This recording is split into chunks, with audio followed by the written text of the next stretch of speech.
നമസ്കാരം, എല്ലാവർക്കും തത്വ competitive exam കോർണറിന്റെ പുതിയൊരു വീഡിയോയിലേക്ക് സ്വാഗതം. LSTSന്റെ പ്രിലിംസിന്റെ ഫസ്റ്റ് സ്റ്റേജിന്റെ 2 ചോദ്യങ്ങൾ ഇന്ത്യൻ കോൺസ്റ്റിറ്റ്യൂഷൻ നമ്മൾ ഡിസ്കസ് ചെയ്തിട്ടുണ്ടായിരുന്നു. ഇനി നമ്മൾ ഡിസ്കസ് ചെയ്യാൻ പോകുന്നത് മൂന്നാമത്തെ ചോദ്യമാണ്. ഈ മൂന്നാമത്തെ ചോദ്യം എന്ന് പറയുമ്പോൾ ചോദ്യം വളരെ ഈസിയാണ്, പക്ഷെ നമുക്ക് റിലേറ്റഡ് ഫാക്ട്സ് ലക്ഷ്മികാന്തിന്റെ ടെക്സ്റ്റ് ബുക്ക് നോക്കിയിട്ട് പിന്നെ ഞാൻ കുറച്ച് നോട്ട്സ് എഴുതിയിട്ടിട്ടുണ്ട്. പിന്നെ PSC ചോദിച്ചിട്ടുള്ള ബാക്കി കാര്യങ്ങളൊക്കെ ഉൾപ്പെടുത്തി ഒന്ന് ഡീറ്റെയിൽഡ് ആയിട്ട് പറയാൻ പോവുകയാണ്. അപ്പൊ കൃത്യമായിട്ടൊന്ന് കേട്ടിരിക്കുക. ഇതുകൊണ്ട് നിങ്ങൾക്ക് നഷ്ടമൊന്നും വരില്ല. ഇനിയും ഏത് ക്വസ്റ്റ്യൻസ് നമ്മുടെ അടിയന്തരാവസ്ഥയിൽ നിന്ന് ചോദിച്ചാലും നമുക്ക് ആൻസർ എഴുതാൻ പറ്റണം. അതാണ് നമ്മുടെ ലക്ഷ്യം. സോ ശ്രദ്ധിക്കുക, എന്താ question? When was the second proclamation of emergency was made in India under Article 352? Article 352 പ്രകാരം എന്നാണ് ഇന്ത്യയുടെ സെക്കൻഡ് എമർജൻസി പ്രൊക്ലമേഷൻ നടന്നത്? അപ്പം ഇവിടെ കൃത്യമായി ചോദിച്ചിട്ടുണ്ട് 352 ആർട്ടിക്കിൾ പ്രകാരം എന്താണ് 352 ആർട്ടിക്കിളിനകത്ത് പറയുന്നത്? ഏത് അടിയന്തരാവസ്ഥയാ? ദേശീയ അടിയന്തരാവസ്ഥ അല്ലയോ? നാഷണൽ എമർജൻസി എന്ന് വിളിക്കും. പ്രധാനമായിട്ടും അടിയന്തരാവസ്ഥ എത്രയുണ്ട്? 3 ഉണ്ട്. ഏതൊക്കെയാണിത്?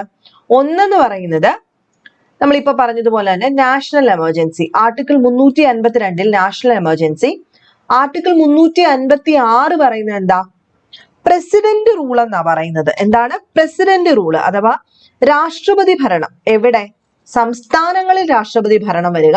അതിന് മറ്റൊരു പേരും കൂടെ വിളിക്കും, കോൺസ്റ്റിറ്റ്യൂഷണൽ എമർജൻസി എന്ന് പേര് വിളിക്കും. എന്ത് വിളിക്കും? കോൺസ്റ്റിറ്റ്യൂഷണൽ എമർജൻസി എന്നൊരു പേരുണ്ട്.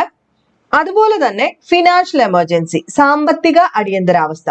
ഇങ്ങനെ പ്രധാനമായിട്ടും 3 അടിയന്തരാവസ്ഥകളാണ് നമുക്ക് പ്രധാനമായിട്ടും ഉള്ളത്. അപ്പൊ ഇവിടെ ക്വസ്റ്റ്യൻ അകത്ത് എന്ത് പറഞ്ഞിട്ടുണ്ട്? 352 പ്രകാരം എന്നാണ് സെക്കൻഡ് പ്രൊക്ലമേഷൻ ഓഫ് എമർജൻസി ഇന്ത്യയിൽ നടന്നത്?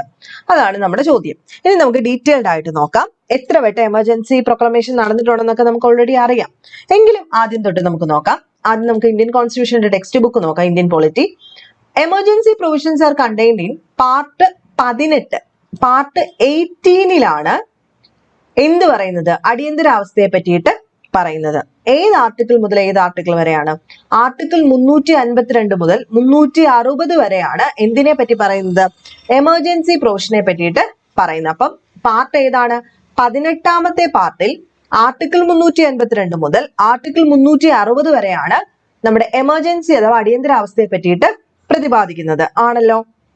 ഇനി നോക്കിക്കേ, during an emergency the central government becomes all powerful and the state go into the total control of the center. ഇവിടെ എന്താ സംഭവിക്കുന്നത്?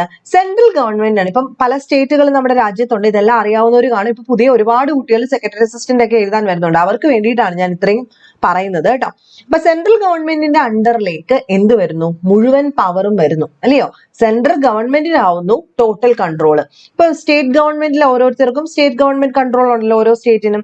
അങ്ങനെയല്ല, ഒരു അടിയന്തരാവസ്ഥ പ്രഖ്യാപിച്ചാൽ അത് ആരിലേക്ക് പോകും? സെൻട്രൽ ഗവൺമെന്റിലേക്ക് മുഴുവൻ പവറും അങ്ങ് പോകും. ഓക്കെ ആണല്ലോ. അപ്പൊ അത് ശ്രദ്ധിച്ചേ. അടിയന്തരാവസ്ഥ എന്ന് പറയുന്ന ആശയം ഇന്ത്യ കടമെടുത്തിരിക്കുന്ന രാജ്യം ചോദിക്കാറുണ്ട്. എന്താണ്? ശരിക്കും രാജ്യത്തിൽ നിന്ന് കടമെടുത്തിട്ടുണ്ടോ? ഇല്ല. എവിടുന്നാ കടം എടുത്തിരിക്കുന്നത്? ശരിക്കും പറഞ്ഞു കഴിഞ്ഞാൽ നമ്മള് രാജ്യത്തിലേക്കൊന്നും പോവണ്ട.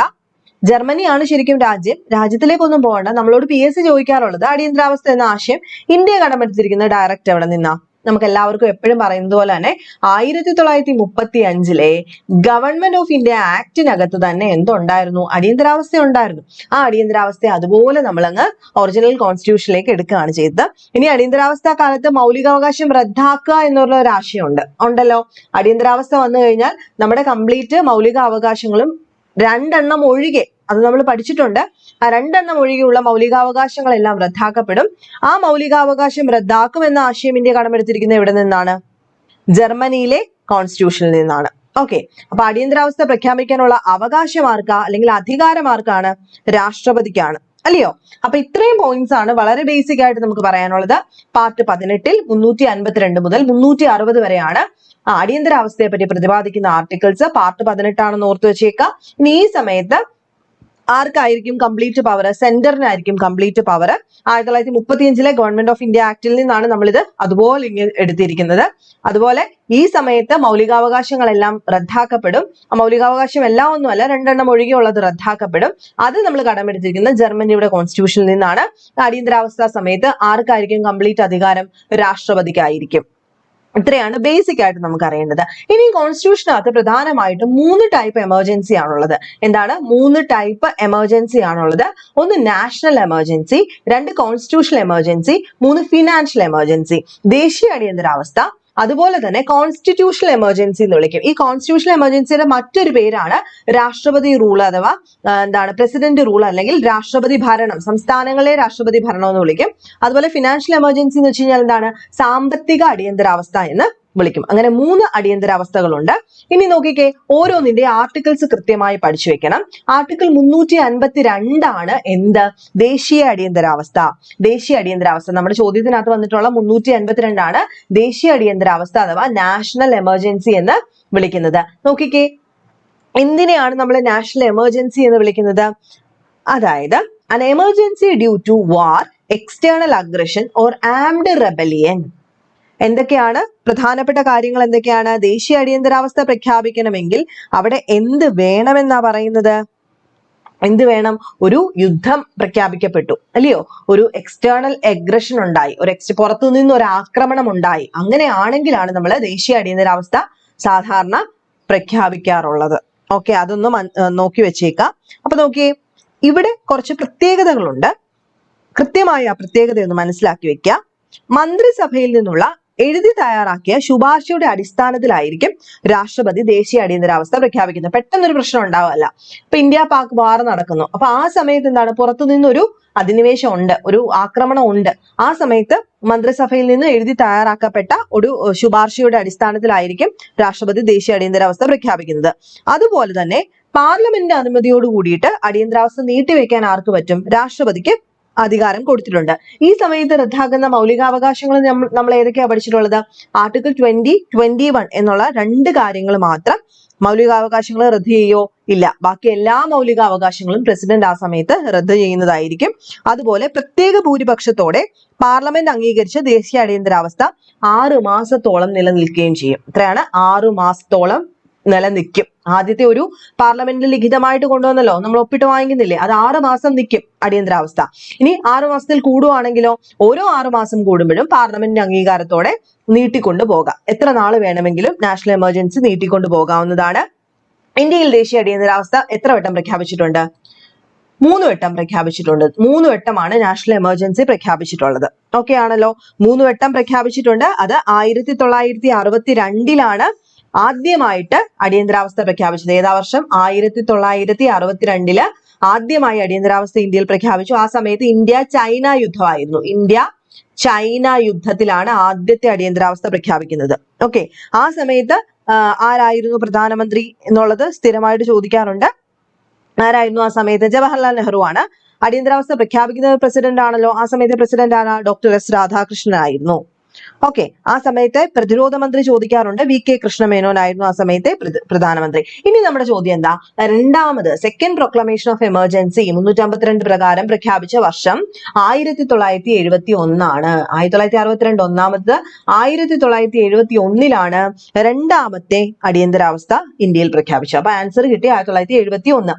എന്തായിരുന്നു കാരണം? ഇന്ത്യ പാകിസ്ഥാൻ യുദ്ധമായിരുന്നു പ്രധാനപ്പെട്ട കാരണം. ഈ സമയത്ത് പ്രധാനമന്ത്രി ആരാ? 1971 ആയപ്പോഴത്തേക്കും ഇന്ദിരാഗാന്ധി ആയിരുന്നു ഈ സമയത്തെ പ്രധാനമന്ത്രി. ആ സമയത്ത് ഇന്ത്യൻ പ്രസിഡന്റ് ആരായിരുന്നു? വി ഗിരി ആയിരുന്നു. ഓക്കെ, ആ സമയത്തെ പ്രതിരോധ മന്ത്രിയായിരുന്നു ജഗ്ജീവൻ റാം എന്ന് പറയുന്നത്. ഓക്കെ ആണല്ലോ? ഇനി മറ്റൊരു അടിയന്തരാവസ്ഥ പ്രഖ്യാപിക്കപ്പെട്ടത്, അത് വളരെ ഫേമസ് ആണ്. 1975 അടുത്ത അടിയന്തരാവസ്ഥ പ്രഖ്യാപിക്കപ്പെട്ടത്. 1975 അടുത്തൊരു അടിയന്തരാവസ്ഥ വന്നത്. അപ്പൊ ഈ ഒരു അടിയന്തരാവസ്ഥ കാലത്ത് നമുക്ക് എല്ലാവർക്കും അറിയാവുന്ന വളരെ ഫേമസ് ആയിട്ടുള്ളതായതുകൊണ്ട് തന്നെ ആഭ്യന്തര കലാപം, ഇന്റേണൽ ആയിട്ടുള്ള അഗ്രഷൻ ആയിരുന്നു, അല്ലയോ? രാജ്യത്തിനകത്തായിരുന്നു പ്രശ്നം. അപ്പൊ മറ്റേത് രണ്ടും എക്സ്റ്റേണൽ ആണ്, പുറത്തുനിന്നുള്ള യുദ്ധമാണെങ്കിൽ 1975 ആഭ്യന്തര കലാപത്തെ തുടർന്നായിരുന്നു മൂന്നാമത്തെ അടിയന്തരാവസ്ഥ എന്ന് പറയുന്നത്. ഈ സമയത്ത് ദേശീയ അടിയന്തരാവസ്ഥ പ്രഖ്യാപിച്ചത് ഫക്രുദ്ദീൻ അലി അഹമ്മദ് ആണ്. ഈ സമയത്തും ആര് തന്നെയാ പ്രധാനമന്ത്രി? ഇന്ദിരാഗാന്ധി തന്നെയാണ്. അപ്പം ഈ രണ്ടാമത്തത് അടിയന്തരാവസ്ഥ നടന്നുകൊണ്ടിരിക്കുന്ന കാലത്ത് തന്നെയാണ് മൂന്നാമത്തെ അടിയന്തരാവസ്ഥയും വരുന്നത്. ഈ സമയത്ത് എന്താണ്? അടിയന്തരാവസ്ഥ സമയത്ത് ഇന്ത്യൻ പ്രധാനമന്ത്രി ചോദിക്കാറുണ്ട്, അതുപോലെ രാഷ്ട്രപതി. രണ്ടാമത്തതും ചോദിക്കാറുണ്ട്, മൂന്നാമത്തതും ചോദിക്കാറുണ്ട്. ഓക്കെ ആണല്ലോ. അപ്പൊ ഇത്രയുമാണ് സ്ഥിരമായിട്ട് ചോദിക്കുന്നത്. ഇന്നത് കൃത്യമായിട്ട് ഡേറ്റ് വേണമെന്നുണ്ടെങ്കിൽ നിങ്ങൾ ഓർത്തു വെച്ചേക്കുക. ഒന്നാമത്തെ അടിയന്തരാവസ്ഥ 1962 ഒക്ടോബർ 26-നാണ് ഒന്നാമത്തെ അടിയന്തരാവസ്ഥ പ്രഖ്യാപിക്കുന്നത്. അതുപോലെ രണ്ടാമത്തെ അടിയന്തരാവസ്ഥ 1971 ഡിസംബർ മാസം 3-ാം തീയതിയാണ്. 71 ഡിസംബർ 3-ാം തീയതിയാണ് രണ്ടാമത്തെ അടിയന്തരാവസ്ഥ പ്രഖ്യാപിക്കുന്നത്. മൂന്നാമത്തത് 1975 ജൂൺ 25-നാണ് കേട്ടോ. ജൂൺ 25-നാണ് മൂന്നാമത്തെ അടിയന്തരാവസ്ഥ പ്രഖ്യാപിക്കുന്നത്. അതുപോലെ ഈ ലാസ്റ്റത്തെ അടിയന്തരാവസ്ഥ പിൻവലിച്ച ഡേറ്റ് കൂടെ ഓർത്ത് വെച്ചേക്കുക. 1977 മാർച്ച് 21-നാണ് ഈ പറയുന്ന മൂന്നാമത്തെ അടിയന്തരാവസ്ഥ പിൻവലിച്ചത്. അതുകൂടെ ഓർത്തു വെച്ചേക്കുക. ഓക്കെ ആണല്ലോ. അപ്പൊ ഇവിടെ എപ്പോഴും ഓർത്തു വെക്കേണ്ട ഒരു കാര്യം, ഈ സെക്കൻഡ് പ്രൊക്ലമേഷൻ ഓഫ് എമർജൻസി നടക്കുന്ന സമയത്ത് തന്നെയാണ് മൂന്നാമത്തെ അടിയന്തരാവസ്ഥ പ്രഖ്യാപിച്ചത്. സോ രണ്ടും കൂടെ ഒരുമിച്ച് അവസാനിപ്പിച്ചത് 1971-ലെ അടിയന്തരാവസ്ഥയും 1975-ലെ അടിയന്തരാവസ്ഥയും അവസാനിക്കുന്ന ഈ സെയിം ഡേറ്റ് ആണ്. 1977 മാർച്ച് 21-നാണ്. അതാണ് നിങ്ങൾ ഓർത്തു വെച്ചിരിക്കേണ്ടത്. ഇപ്പൊ നമ്മൾ ഇത്രയും നേരം പറഞ്ഞുകൊണ്ടിരുന്ന അടിയന്തരാവസ്ഥയെ പറ്റിയിട്ട് പ്രധാനപ്പെട്ട കാര്യങ്ങളാണ്. ഇവിടെ കോൺസ്റ്റിറ്റ്യൂഷണൽ എമർജൻസി, ഇനി ഇംഗ്ലീഷിൽ ചോദ്യം വരുമ്പോൾ നിങ്ങൾക്ക് ഈ പ്രസിഡന്റ് റൂളിന് പകരം തന്നെ ഒന്നുകിൽ സ്റ്റേറ്റ് എമർജൻസിന്നോ കോൺസ്റ്റിറ്റ്യൂഷണൽ എമർജൻസിന്നോ ചോദിച്ചാലും ഓർത്തു വെച്ചേക്കുക. ഏത് തന്നെയാണത്? രാഷ്ട്രപതി ഭരണം 356 ആണ്. Article 356 president rule. മറ്റ് രണ്ട് പേരുകളാണ് സ്റ്റേറ്റ് എമർജൻസി, കോൺസ്റ്റിറ്റ്യൂഷണൽ എമർജൻസി. അങ്ങനെ തന്നെ ചോദിച്ചു കണ്ടിട്ടുണ്ട്. കോൺസ്റ്റിറ്റ്യൂഷണൽ എമർജൻസി ചോദിക്കുമ്പോൾ ചിലർക്ക് അത് പെട്ടെന്ന് കിട്ടില്ല. പ്രസിഡന്റ് റൂൾ ആർട്ടിക്കിൾ 356 തന്നെയാണ്. ദെൻ ഫൈനൽ എന്താ? Financial emergency 360. 352 എന്താണ്? ദേശീയ അടിയന്തരാവസ്ഥ. 356 പ്രസിഡന്റ് റൂൾ അഥവാ രാഷ്ട്രപതി ഭരണം. അതുപോലെ 360 ഫിനാൻഷ്യൽ എമർജൻസി അഥവാ സാമ്പത്തിക അടിയന്തരാവസ്ഥ. ഇവിടെ ഈ രാഷ്ട്രപതി ഭരണത്തെ പറ്റി താഴോട്ട് ഒരുപാടുണ്ട്. അത് നമ്മൾ പ്രധാനപ്പെട്ട പോയിന്റ്സ് മാത്രം ഞാൻ അങ്ങ് ഡിസ്കസ് ചെയ്ത് അങ്ങ് പോവുകയാണ്. ഇവിടെ രാഷ്ട്രപതിയുടെ ഭരണത്തെ പറ്റിയിട്ട് പറയുമ്പോൾ നമ്മൾ പറഞ്ഞു 356 പ്രകാരമാണ് പ്രസിഡന്റ് ഭരണത്തെ പറ്റിയിട്ട് പറയുന്നത്, സംസ്ഥാനങ്ങളിലെ പ്രസിഡന്റ് ഭരണം. അപ്പം ഭരണഘടനാപരമായ ഉത്തരവാദിത്വം നിർവഹിക്കാൻ ഒരു സംസ്ഥാന ഗവൺമെന്റിന് കഴിയാതെ വരുന്ന സമയത്ത്, അതായത് കോൺസ്റ്റിറ്റ്യൂഷണൽ മെഷീനറി ആയിട്ട് പ്രവർത്തിക്കാൻ ഒരു സംസ്ഥാനത്തിന് കഴിവില്ലാതെ വരുമ്പോൾ ആ സമയത്താണ് ഈ രാഷ്ട്രപതി ഭരണം ആ സംസ്ഥാനത്ത് ഏർപ്പെടുത്തുന്നത്. അപ്പൊ രാഷ്ട്രപതി പ്രഖ്യാപിക്കുന്ന സംസ്ഥാന അടിയന്തരാവസ്ഥ പാർലമെന്റ് അംഗീകരിക്കുന്നത് ഏകദേശം 2 മാസത്തിനുള്ളിലായിരിക്കണം. ആ ഒരു സംസ്ഥാനത്ത് രാഷ്ട്രപതി ഭരണം മാക്സിമം 3 വർഷം നീട്ടാനേ പറ്റത്തുള്ളൂ. അതുപോലെ ഈ ഒരു 356 ആർട്ടിക്കിളിനെ ഭരണഘടനയുടെ ഡെഡ് ലെറ്റർ എന്ന് വിശേഷിപ്പിച്ചത് BR അംബേദ്കർ ആണ്. അതുകൂടെ ഒന്ന് ഓർത്തു വെച്ചേക്കാം. അതുപോലെ ഇവിടെ ഒരു പോയിന്റ് കൂടെ കൃത്യമായിട്ട് എപ്പോഴും ചോദിക്കാറുണ്ട്. ഈ നാഷണൽ എമർജൻസിയെ വാർ ഓർ എക്സ്റ്റേണൽ അഗ്രഷൻ എന്ന് നമ്മൾ വിളിക്കും. അതിന് നമ്മൾ എക്സ്റ്റേണൽ എമർജൻസി എന്നാണ് വിളിക്കുന്നത്. ഇപ്പൊ നമ്മൾ പറഞ്ഞില്ലേ, പുറത്തു നിന്നുള്ള ഒരു ആക്രമണം എക്സ്റ്റേണൽ എമർജൻസി ആണ്. On the other hand, when it is declared on the ground of armed rebellion, it is called internal emergency. Armed rebellion എന്ന് ഉള്ള ഒരു പേര് പുതുതായിട്ട് ആഡ് ചെയ്തായിരുന്നല്ലോ, അത് ഇന്റേണൽ എമർജൻസി ആണ്. ഈ ആംഡ് റെബലിയൻ എന്ന് പറയുന്ന ആ വാക്ക് കോൺസ്റ്റിറ്റ്യൂഷനിൽ ചേർത്തത് ഏത് പ്രകാരമാണെന്ന് ചോദിക്കാൻ 44-ാം അമെന്റ്മെന്റ് പ്രകാരമാണ് അത് ചേർക്കപ്പെട്ടത്. 44-ാം ഭരണഘടന ഭേദഗതി പ്രകാരമാണ് ഈ ഒരു ആംഡ് റെബലിയൻ എന്ന് പറയുന്ന വാക്ക് കൂട്ടിച്ചേർക്കപ്പെട്ടത്. അത് പ്രീവിയസ് ചോദ്യമാണ്, കൃത്യമായിട്ടൊന്ന് നോക്കി വെച്ചേക്കാം. ഇനി നമ്മൾ നെക്സ്റ്റ് പറയാൻ പോകുന്നത് ഈ പറഞ്ഞതുപോലെ തന്നെ ഫിനാൻഷ്യൽ എമർജൻസിയെ പറ്റിയിട്ട് കൂടെ ഒന്ന് പറയാം. ഫിനാൻഷ്യൽ എമർജൻസി എന്ന് പറയുമ്പോൾ രാജ്യത്തിന്റെ സാമ്പത്തിക സ്ഥിതിക്ക് ഏതെങ്കിലും തരത്തിലൊരു ഭീഷണി വരികയാണെങ്കിൽ അവിടെയാണ് ആർട്ടിക്കിൾ 360 രാഷ്ട്രപതി പ്രഖ്യാപിക്കുന്നത്, സാമ്പത്തിക അടിയന്തരാവസ്ഥ പ്രഖ്യാപിക്കുന്നത്. രാജ്യം സാമ്പത്തിക അടിയന്തരാവസ്ഥയിലായിരിക്കുമ്പം സുപ്രീം കോടതി, ഹൈക്കോടതി ജഡ്ജിമാരുടെ ഉൾപ്പെടെ കേന്ദ്രത്തിലും സംസ്ഥാനത്തിലുള്ള എല്ലാ ഉദ്യോഗസ്ഥരുടെയും ശമ്പളം, മറ്റ് ആനുകൂല്യം ഒക്കെ ഉണ്ടല്ലോ, അത് കുറയ്ക്കാനായിട്ടുള്ള അധികാരം പ്രസിഡന്റിനുണ്ട്. കാരണം രാജ്യം ഇപ്പൊ എന്തിലാ പോയിക്കൊണ്ടിരിക്കുന്നത്? സാമ്പത്തിക അടിയന്തരാവസ്ഥയിലാണ്, അല്ലയോ? അപ്പം ഇതുവരെ ഇന്ത്യയിൽ സാമ്പത്തിക അടിയന്തരാവസ്ഥ പ്രഖ്യാപിക്കേണ്ട ഒരു ഗതി ഉണ്ടായിട്ടില്ല. അതുപോലെ പാർലമെന്റ് ഈ പറഞ്ഞതുകൊണ്ട് തന്നെ സ്റ്റേറ്റിന്റെ പ്രസിഡന്റ് റൂൾ പ്രഖ്യാപിക്കുന്നത് പോലെ തന്നെ രാഷ്ട്രപതി പ്രഖ്യാപിച്ച സാമ്പത്തിക അടിയന്തരാവസ്ഥ പാർലമെന്റ് അംഗീകരിക്കുന്ന 2 മാസത്തിനുള്ളിലായിരിക്കും. പിന്നെ ഈ രാഷ്ട്രപതി ഭരണവുമായിട്ട് ബന്ധപ്പെട്ട് പ്രീവിയസ് ചോദിച്ചിട്ടുള്ള കുറച്ച് ചോദ്യങ്ങളൂടെ ഉണ്ട്. ഇന്ത്യയിൽ ആദ്യമായിട്ട് ഈ ഒരു പ്രസിഡന്റ് ഭരണം ഏർപ്പെടുത്തിയത്, നമ്മുടെ കോൺസ്റ്റിറ്റ്യൂഷണൽ എമർജൻസി അഥവാ പ്രസിഡന്റ് റൂളിലെ, അത് എവിടെയാണ് ഏർപ്പെടുത്തിയതെന്ന് ചോദിച്ചിട്ടുണ്ട്. പണ്ടത്തെ പേരാണ് വിന്ധ്യാപ്രദേശ് എന്ന് വിളിക്കും. വിന്ധ്യാപ്രദേശ്, ഇതാ പണ്ടത്തെ പേരാണ് ഇതിന്റെ, വിന്ധ്യാപ്രദേശ് എന്ന് പറയുന്നത്. അതിന്റെ ഇപ്പം ആ ഭാഗങ്ങൾ എന്ന് പറയുന്നത് ഉത്തർപ്രദേശിലെ ചില ഭാഗവും മധ്യപ്രദേശിലെ ഭാഗവും എല്ലാം കൂടെ ചേർന്നിട്ടുള്ള ഒരു പ്രദേശമാണ്. അതുപോലെ ഭരണഘടന നിലവിൽ വന്നതിന് ശേഷം ആർട്ടിക്കിൾ 356 പ്രകാരം പ്രസിഡന്റ് ഭരണം ഏർപ്പെടുത്തിയിട്ടുള്ളത് പഞ്ചാബിലാണ്. അപ്പൊ അതായിരിക്കും എപ്പോഴും ചോദിക്കുന്നത്. ആദ്യമായിട്ട് ഭരണഘടന നിലവിൽ വന്നതിന് ശേഷം ആദ്യമായിട്ട് ഒരു പ്രസിഡന്റ് റൂൾ വരുന്നത് പഞ്ചാബിലാണ്. 51-ലാണ്. തൊട്ടടുത്ത വർഷം തന്നെയാണ്. 1951 വന്നു. അതുപോലെ 52 തീരുകയും ചെയ്തു. 51 വന്നു, 52 തീർന്നു. അതേതാ? പഞ്ചാബിലാണ്. ഓക്കെ. അതുപോലെ ജനങ്ങൾ തെരഞ്ഞെടുത്ത ഭൂരിപക്ഷമുള്ള സർക്കാരിനെയൊക്കെ പുറത്താക്കിയിട്ട് പ്രസിഡന്റ് ഭരണം ഏർപ്പെടുത്തിയ ആദ്യ സംസ്ഥാനം ഏതാ? നമ്മുടെ സംസ്ഥാന കേരളത്തിലാ. എല്ലാവർക്കും അറിയാതിരിക്കും അത്. കേരളമാണ്. 59 വന്നു, 60 തീർന്നു. 59 ജൂലൈയിൽ വരുന്നു. 60 ഫെബ്രുവരി ആയപ്പോഴത്തേക്കും പ്രസിഡന്റ് റൂൾ തീരുകയും ചെയ്തു. അതുപോലെ കേരളത്തിൽ പ്രസിഡന്റ് ഭരണം എത്ര വട്ടം ഏർപ്പെടുത്തിയിട്ടുണ്ട്? 7 വട്ടമാണ്. അതും പ്രീവിയസ് ചോദ്യമാണ്. 7 തവണയാണ് പ്രസിഡന്റിന്റെ റൂള് കേരളത്തിൽ ഏർപ്പെടുത്തിയിട്ടുള്ളത്. അവസാനമായിട്ട് രാഷ്ട്രപതി ഭരണം വന്നത് 1982-ലാണ്. 1982-ലാണ്. അതുപോലെ ഏറ്റവും കൂടുതൽ തവണ രാഷ്ട്രപതി ഭരണം ഏർപ്പെടുത്തിയ സംസ്ഥാനങ്ങൾ മണിപ്പൂരും ഉത്തർപ്രദേശും ഒക്കെയാണ്. അത് പ്രീവിയസ് ചോദ്യമാണ്, എപ്പോഴും ചോദിക്കാറുള്ളതാണ്. അപ്പൊ ഇത്രയൊക്കെയാണ് വളരെ ഇമ്പോർട്ടന്റ് ആയിട്ട് നോക്കേണ്ടത്. ഞാൻ പറഞ്ഞത് കൂടാതെ ഇതിനകത്ത് ഒരുപാട് പോയിന്റ്സ് ഉണ്ട്. അപ്പൊ നമ്മൾ ഈ ക്വസ്റ്റ്യൻ പേപ്പർ ഡിസ്കഷൻ ആയതുകൊണ്ട് ഇത്രയും ചോദ്യങ്ങൾ പറഞ്ഞ് നമ്മളങ്ങ് നിർത്തുകയാണ്.